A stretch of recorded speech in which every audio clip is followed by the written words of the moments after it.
Good evening, everyone, and welcome to another episode of Terrifying Tales Talk.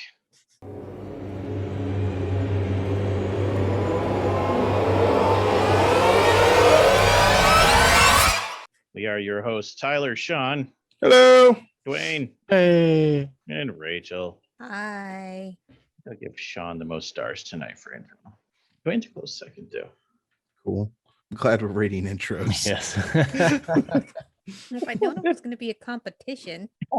You'll know for next week. Tonight, Yes, we're sir. going to be talking about the awesome new Van Richten's Guide to Ravenloft, released by Wizards of the Coast last week. It's about, what's today, Thursday? 8 days old now, I think. As of the recording, not as of when you're listening to this. It's probably about 3 weeks old by then. However, it's still new and shiny either way. So, Shawn, Mm-hmm. we've asked this question already on previous podcasts. I'm not going to ask again, what do you think about Ravenloft? Mm-hmm. I am going to ask, what do you think about Castlevania? I think Castlevania is really awesome. I watched all 4 seasons. I played all the games. Castlevania is like my third favorite Nintendo series. So I will consume and devour all things Castlevania or Castlevania-like, much like what was it, Curse of the Moon or whatever that came out. Like, yeah, that game's awesome too. Yeah, that game's awesome. So I mean, it's by the guy who made the Castlevania Metroidvanias, just went off and did his own thing. So yeah, down for it. I know the connection. Simon's Quest, the box art is basically a ripoff of the module that is, I don't remember which one, but it's a ripoff of the Ravenloft module. So it's kind of awesome. You are correct. That was my segue. You're a very wise man. We also asked Duane that same question, but you know who we didn't ask because she wasn't here at the time. Rachel, what do you think about Ravenloft? I think it's really cool. I have not gotten a chance to play the setting as much as I would have liked, but I did read a lot of the old tie-in novels, like way back in the day, about Jander Sunstar, the Vampire Elf, Strahd, tons of fun. What about Soth? Did you read about Soth? That's a good one. Black Rose? Yes. Yeah, I even bought that one on my Kindle so I could read it again. So on the endless shelf of deliciousness behind you, you got any 2E Ravenloft stuff hanging out? I do not. We'll correct that someday. I don't have my shelf either, but I do in a storage unit. Yes, someday. So, where to begin with this awesome book? Should we start at the beginning, Shawn, or do you want to start somewhere weird and mix it up? You know what? I feel like we should just, start at the beginning, get to the end, and then that way people can follow along at home with theirs. And, yeah. I'm going to be Go ahead. To be a basic bitch and just say, like, yeah, let's go in order. We haven't even started our journey into the creepy yet, and the ghosts have already snatched Duane and whisked him away. The mists have claimed him. No, Duane. He is lost to us. I blame Steve. It's always Steve's fault. Right. Steve is the mists. So the book begins with character creation, to the shock of no one. It actually has lineages, which is a new concept for 5e, but not for fantasy in general, where it's a modular. They're not called sub-races in D&D. What are they called in 5e? Lineages. That's what they're called in Ravenloft. But what were they called before in like the core book? Like if you were a high elf or a wood elf, there was a word for that. I know. Was that sub-races? Okay. Mm-hmm. Lineages are that, but they can go to any main race instead of just the specific one it's tied to. What were you going to say, Rachel? Yeah. I also just want to point out, like, it doesn't necessarily start precisely with character creation, but it starts with some really good advice on how you make a character in a horror game, especially in a game that is supposed to have such a heroic emphasis on D&D. It's like, okay, this is a little different than what you might be used to, and here's how you make a character to suit the setting. Yes, that is correct. And unlike a lot of books where it just talks to the GM about how to set it up, it talks to the players about how to participate to such a thing. So like usually in these books, it talks about how the GM can set the mood and the GM can do this, the GM can do that. This book actually starts out with, so you're the player, you have a part to play in that too. Don't ruin it, here's how. Which is pretty cool. And it starts out talking about consent too, which is a new thing for 5e, I approve. Yeah, I think it's all really good, really solid advice, and I am very pleased to see it added to official D&D canon. that this is now adding to that conversation. I agree. Yeah, I've noticed like Fallout's the one that I've been reading lately, and it had a whole section like consent, how to act at the table, don't be adversarial sort of stuff. So that it's good to see that in a D&D book. Yep. They tried to make this more diverse too as a setting than it has been in previous iterations. Primarily, it's not every domain lord's a guy. It wasn't before. It's close. Still some work to be done in representation, but it's definitely better than it used to be, at least in my opinion, with 5 ebooks. New lineages one can add are the Dampier, of course, which is part vampire, the Hexblood, which is part hag, and the Reborn, which is undead, but not your typical, like, doomed to be a necromancer or a lich undead. It's just more magic brought you back, and you can get real weird with it. So, like, you can have missing body parts that have ghostly versions that let you interact with the world and stuff. Oh, yeah, that's cool. Yep. Yeah, and I really like as a Dampier, they need a chart for you don't just have to feed on blood. You can also feed on cerebrospinal fluid, raw meat, dreams, or life energy. Yep. And the hex blood isn't all hags are all evil, so they have charts too in the same way where why are you this way? Maybe it wasn't forced on you, maybe that's just who your parents were. Maybe it's not hags, maybe it's just fae, that sort of thing. Maybe angry druids did it. They all get the hex bloods get cool crowns too that are just part of their bodies, like Scarlet Witch in the new TV show version. Oh, cool. And then of course advice on how to connect it to the domains, because that's the main draw of this book. Is instead of just focusing on Barovia, it is the entirety of the domains of dread. Like all of them? All the ones that fit the current iteration of D&D, even the ones that don't are mentioned, but some only briefly. So like Dragonlance specific, Dark Sun specific are in there, but they're just referenced. All the ones that there's a world for are there, and they even added one for Eberron. Oh, neat. It's a train. It's a ghost train that never stops. Oh, well, that sounds awesome. It's really cool. It's like that one Dark Tower book that takes almost entirely on a train. Yeah. And like the train also has a really cool plot use in that it says that it travels between domains. I was about to say, can you your players? Oh yeah, I was like, can you hop on, get to the train station? Like, okay, we're going to the cool, creepy train. Have tons of adventures. Wow, how about that's one way. So you start in the level 1 area, you hop on the train, you level up your characters on just endless adventures in the train, and then you get to the next area and you're at level for your next adventure. That'd be kind of cool.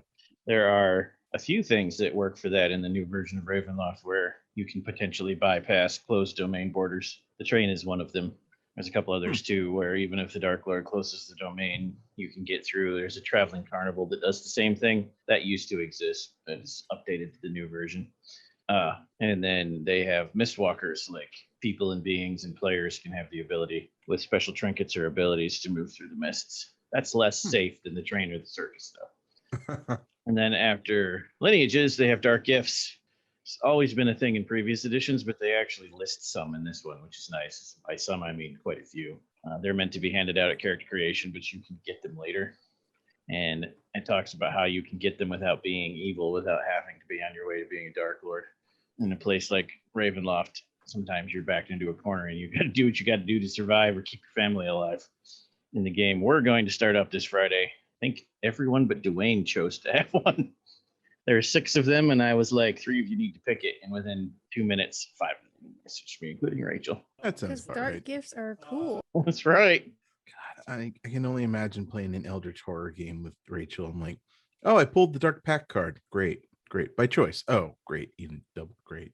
I would totally do that. And like the cool thing, because we're doing the Ravenloft show on Friday, so I'm building my character, and like the dark gift and the lineage and the background, like they all work really well together. I agree. It all merges very well. You only have a couple subclasses in this one, both of which you've seen in UA if you keep up with 5e UA. The College of Spirits for the Bard and the Undead Patron for the Warlock, which does not mean you become undead, like the one we built or the one that exists in Scarred Lands. This means one of the powerful undead Dark Lords is your patron, which is a fun idea. Yeah, it lists possibilities. And then new backgrounds, full backgrounds, and also a background special powers you can attach to existing backgrounds. And last but not least, an endless list of horror trinkets because everybody starts with trinkets in 5e. And then there's a whole chapter dedicated to creating domains, which is nice. The people who did the 3.5 version of Ravenloft, that was the OGL era. I don't know if it was Monty Cook or one of those guys, but somebody actually wrote endless supplements. They did this, and I'm glad to see Wizards of the Coast picked up on it. That's very cool. Yeah. This seems to be very open-ended, customize all your stuff, sort of D&D. I think it's where they're starting with this book, which is cool. Yeah, I have a friend who runs Curse of Strahd professionally as a side gig, and he really enjoys it. And so he picked up this book, and he's commenting on Twitter how, this book is the first thing that really makes him feel inspired to write his own content and to come up with his own domain. And so I think that's also really cool in that, they're moving a little bit away from publish modules. Here's how it goes. Here's how you can make it a little different to here's how you write your own. Yeah. They understood this as a sandbox setting and they wrote this as a book for a sandbox setting. And then after advice on how to create domains and Dark Lords, genres of horror and how to use them in Ravenloft, with more talk of consent, which is good because they touch on all of them. I was happy to see, I'm sure Rachel was too, that folk horror was mentioned. You don't see that a lot when talking about horror genres. What's a Volcor? Folk horror. Yeah. Oh, folklore. Got it. Folk horror. So like, a guy who gets paralyzed and put in a bear suit, for instance, Shawn. Nope. Or like the Jersey Devil or the Mothman. Cool. For those who don't know, we are referencing a movie. Shawn's not favorite movie. No, I hate that movie. Enlighten them with the name of the movie so they can go watch it. God, what is that one? Somerset? No, Midsummer. Yeah, that's it. It's by the same guy who did Hereditary, so good times. I keep meaning to see that. Wait, you haven't seen Hereditary, you mean? I haven't seen either of them. Oh, wow. Okay. Shawn, you must. I've been too busy streaming with you. Shawn, you must regale both the audience and Rachel with your story, The Hereditary in the Theater.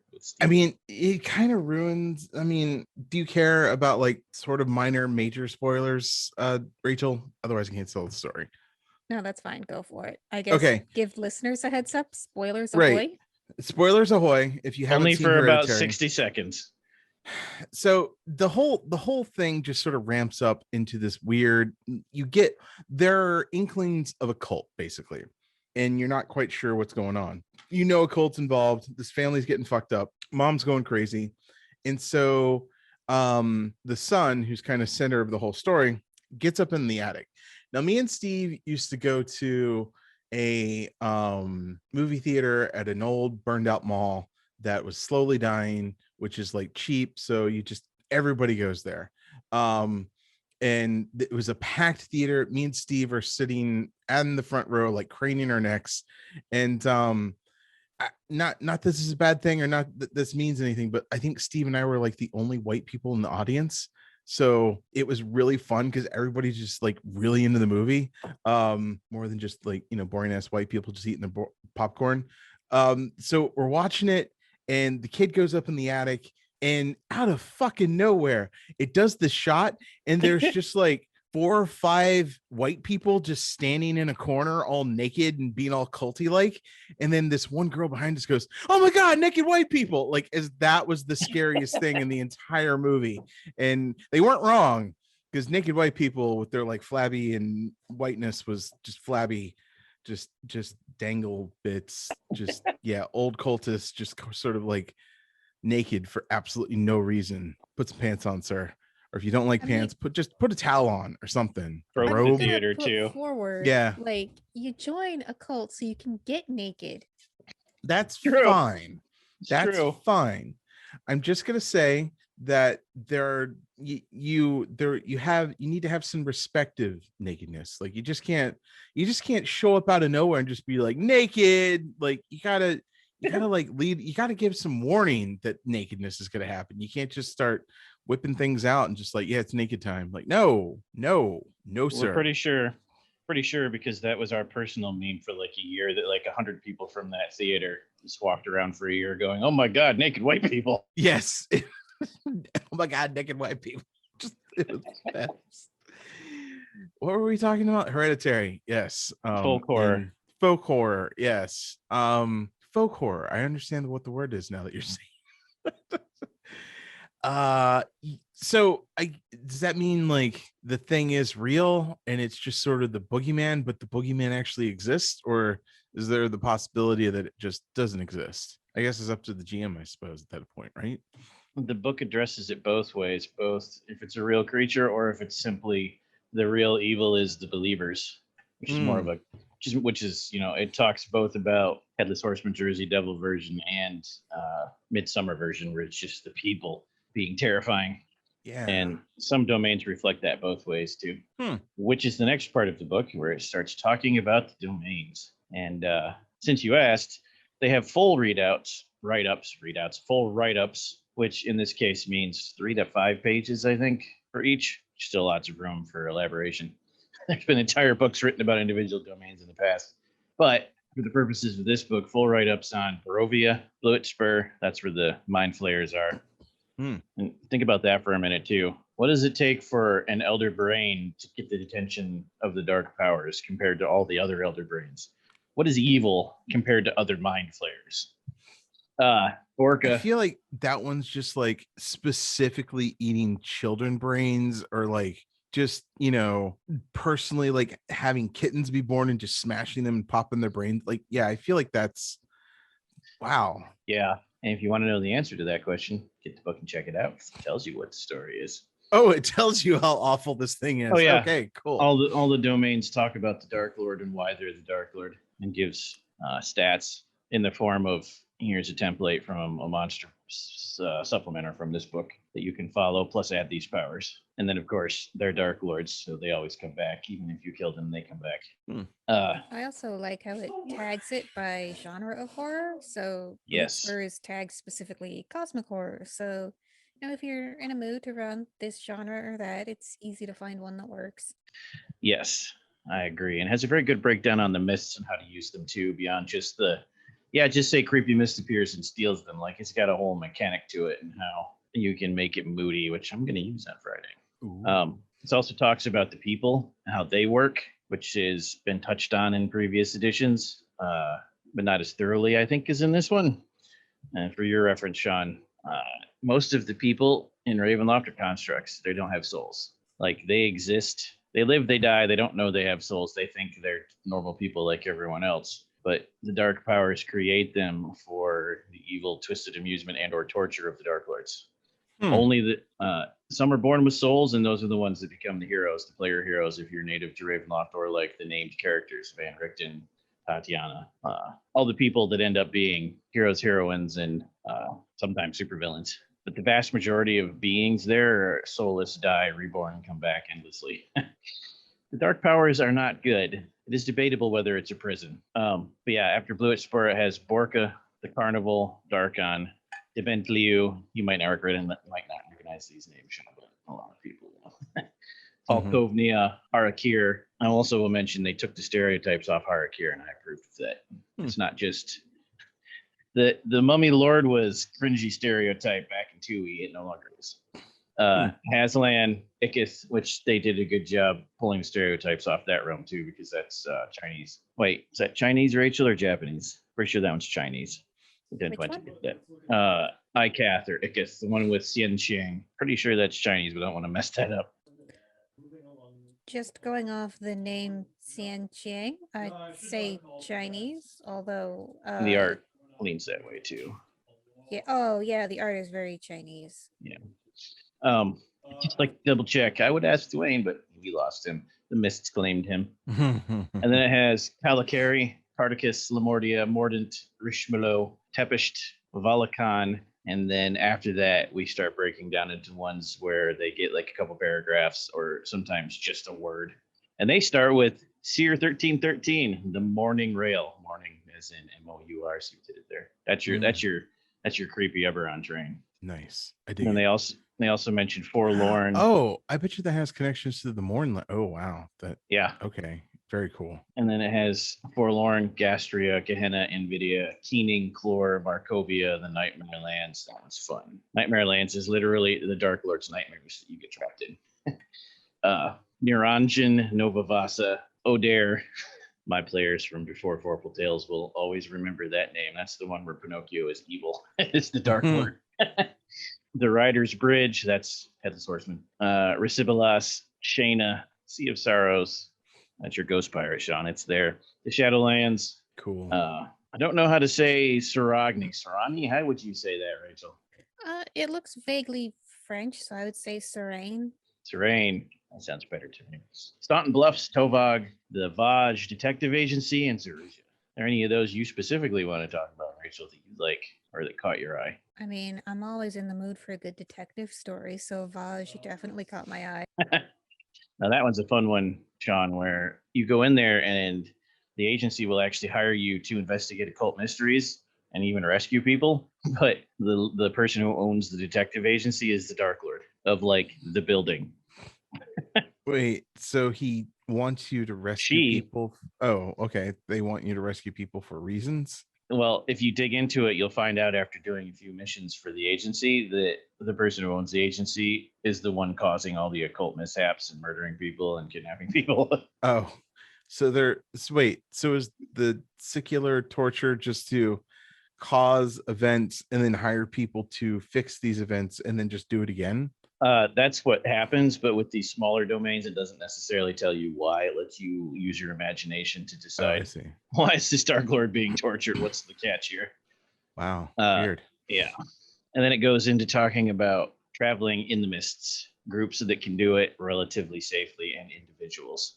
And then it lists all the famous fun people that everyone knows. But it does talk about the Keepers of the Feather, the Vistani, and some other groups that can safely traverse the mists. And then it picks up on the heroes of Ravenloft, which I'm pretty sure they got all the ones I remember.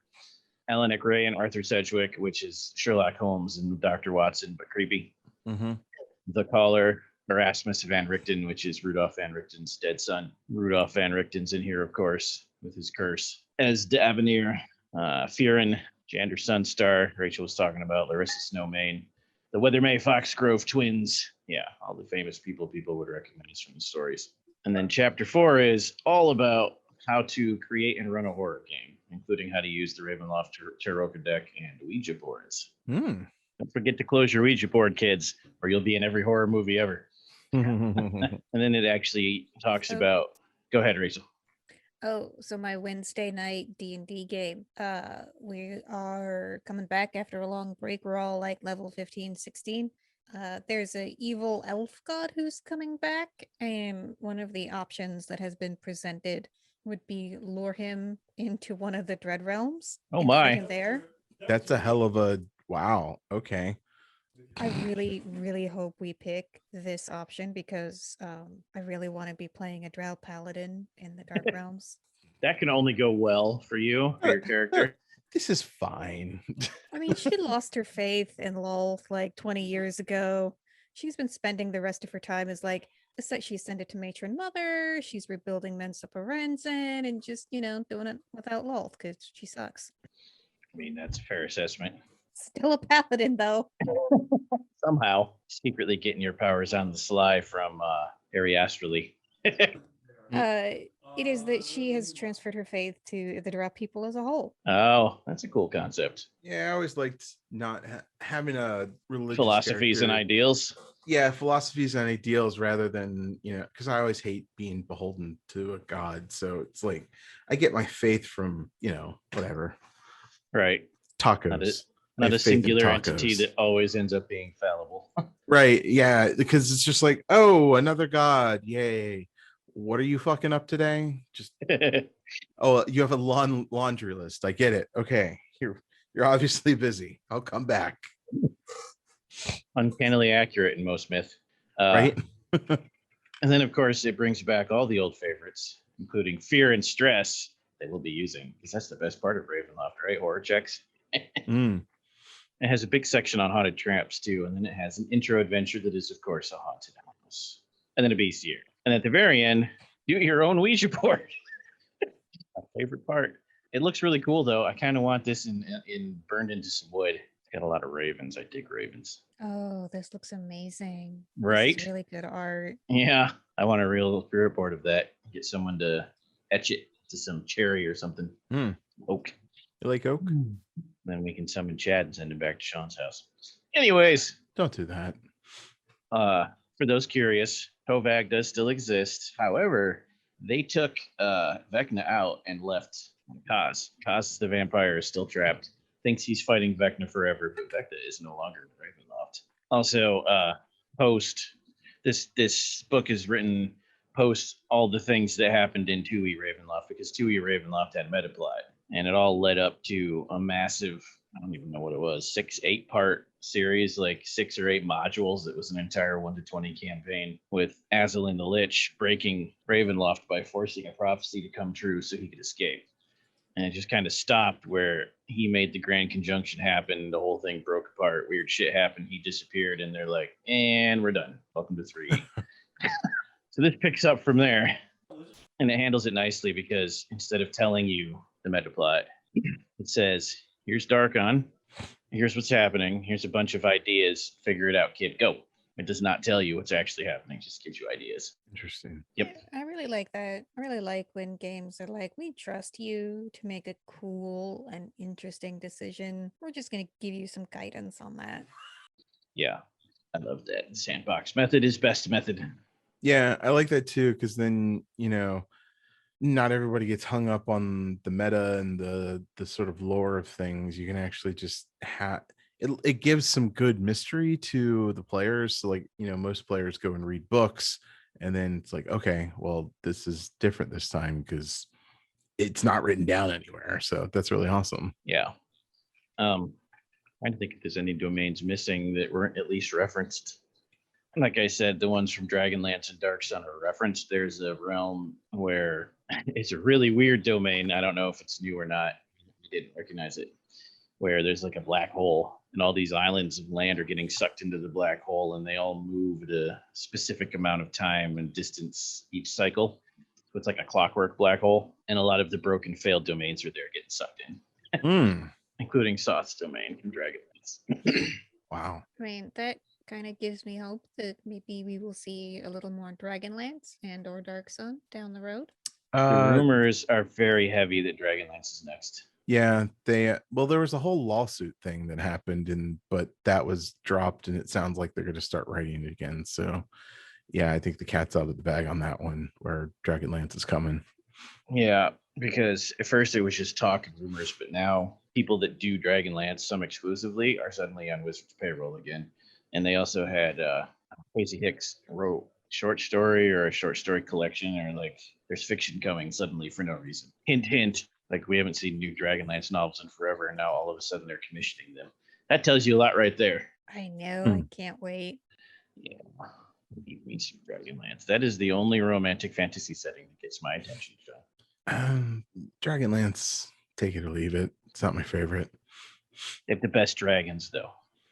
Their dragon system is pretty cool. And if you're interested in like restrictive magic, their schools are kind of, it's like Harry Potter magic before Harry Potter magic, more or less, but they're different schools and stuff. So that's kind of cool. But yeah, their dragon, just the fact that their gods are the dragons are just kind of amazing. So they get points for that. I imagine it won't be restrictive, because that's another point about Ravenloft, is it used to be the sinkhole of evil effect is what they called it, where like some spells didn't work at all. Some spells, depending on where you were in the domain, worked differently. Some caused wild magic surges, some didn't work right. They took all that out in the Ravenloft book. They still handle it with some, like, you can do wild magic surges here and there, and in some places the domain lord has like a crazy amount of counterspell or anti-magic fields, but they don't have any, the player can't do a thing anymore.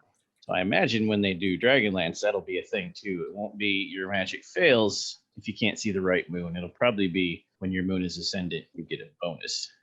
Yeah, that's very 5th edition, where the player is always enabled. And yeah, I like that. I actually like that as a game mechanic, because I think one of the worst things you can do is have a player make it to level 15 and get that thing, and then have a GM go, you can't use that thing because reasons. Like, then why? I was looking Why? through some. Funny you mentioned that, because I was reading through old 2E Ravenloft modules for the game we're going to run. Mhm. And 3 of them I tossed. I mean, physically tossed, but like digitally tossed, because I forgot about that in 2E, where you open the module and it's like level 15. How do you control your players? You just make it so they can't cast spells anymore. What? Right. No. Yeah. No. We have grown No, out of sir. that. Like, I accepted it then, but now it actually shocks me. We have matured as gamers. Yeah, I don't want to be judgmental and say like be a better GM, but I don't know any other way to say it. Like, get creative with the reasons why something may or may not work, or just have it work, but it works in really fucked up ways that just like, oh God, what did I do?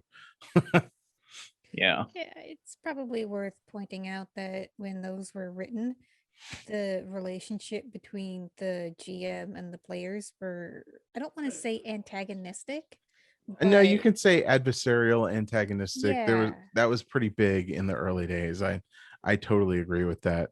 Yeah, so there was this idea that the GM would present you with the problems and with the plot, and would totally kill your character if you gave them an opening, and it was your job to sort of defeat your GM essentially. Right. Anyway, Yeah. I hate that. I like how modern game design thought is like, no, everybody is working together. You should not be working against each other. So We're that's all at the cool. table telling a story, I've always believed in like player death should only happen unless the story dictates that it should happen. Like at that point, like dumb deaths or just silly deaths, just like cripple them and just lay them up for 3 months or something like that. Don't kill them. Let them have heroic deaths. Enter the Val's of all. Yeah, and that's why I like the 5e death save system so much. Because you have like several rounds for someone to get to you and bring you out of dying. And, it's sort of weighted for you making your death saves. So I really like that because it also like really ratchets up the tension. Because, oh my God, my character's dying. I need to make a death save. Oh no. And so it builds tension in a really cool way, but then it's also weighted towards your character will make it through this. Mm-hmm. It's another interesting thing they took out that used to be a hallmark of Ravenloft. Some people liked it, some hated it. They have introduced common. Previously, there was no common tongue in Ravenloft. You had, Barovian was the most commonly spoken language, but every realm had its own language, and they still do in this version. And there was no quote unquote common. So that was an interesting, I don't know if you'd call it role playing aid or detriment, but it's gone now. No, I think that's another one of those like clunky mechanical things that I feel just like a really adversarial GM's gonna do. Like, oh, you can't talk to anybody, so haha, have fun. I was in a game like that. It sucked. I couldn't do anything. Okay, so I cast the magic spell where I can actually nope, can't do that magic stead here. Okay, cool. And it was really cool too because our characters, this was a D&D 2nd edition, our characters had to go to this mysterious city where there was like this magic MacGuffin at the top of like the tallest building in the world that we had to go get. With spoilers, it was New York City. And I think the worst call the GM made was that none of us could speak English except the one guy who had comprehend languages. So there's all these cool things for like, I think I was playing a druid or maybe a rogue that like I couldn't interact with as much as I wanted to be like, what's that? Who the fuck are you? What are you selling? Can I have one? It smells great. But yeah, it's frustrating when you can't talk to anybody. Which, the alienness of it is the point. But again, I don't like when it completely hinders the characters. The way I've always done Ravenloft is everyone can speak Barovian, which is common, but each realm does have its own language. So when they start talking to each other in their own language, then you got to get all like, oh, are they talking about me? What's going on? But you can still communicate with them. That's how it's going to work in this game for Fridays. That's good, because that also builds the paranoia of, what are they saying about me? Why did they suddenly switch languages? Mm-hmm. And you're all going to be natives too, so some of you may be able to actually understand it, so you'll have somewhat of an edge, depending on what domain I drop you in. You're all going to be natives of Ravenloft with souls. Four things. It also goes, like I said earlier, talking about the mists. Should always begin and end with the mists when talking about Ravenloft. It does a lot better job than some previous editions on explaining how people relate to the mists too. Because, like I said, a lot of the people in Ravenloft are constructs, but not like sentient constructs, I guess. They don't acknowledge that there's anything beyond the mists, because every domain, it's not like going from Michigan to Ohio or Florida to Georgia. Florida is all that exists. You've heard rumors there might be something out there somewhere, but you don't go find out, because why would you? This is where you live. This is home. And even if someone does like try dragging you kicking and screaming towards the exit of Florida, you're going to tell them they're insane, because as soon as they go into the mist, someone's going to eat their face. No one goes into the mist. What are you, stupid? I just want to point out that I now have you on recording saying Florida is all that exists. Yes, in a horror setting where Florida's the worst thing ever because it's ruled by a dark lord of evil, or Florida is all that exists. I mean, I can still use Is any of that inaccurate? I can still use I don't that. think so. Florida man. You have Florida man in the mists, and you have a dark lord ruling your domain right now. Yeah, this just got real. I mean, I wholeheartedly agree from 3,000 miles safely away. Yeah. Same. Yeah. I'm only 2,000 miles safely away. I'm a little scared now. Not safe enough. So it's coming for you first. I have time. And I think that's a good place to stop. We started talking about the mists, and we can stop talking about the mists. Gasp. Anybody got any last comments about Ravenloft or the new fancy book? No, just that it's always felt real special to me that it has that Castlevania link. So I dig that.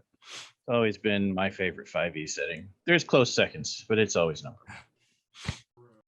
I like it because it's different than your typical high fantasy thing. Like it's got a gimmick, it's got a trick. So I like gimmicks and tricks, and I'm down for that.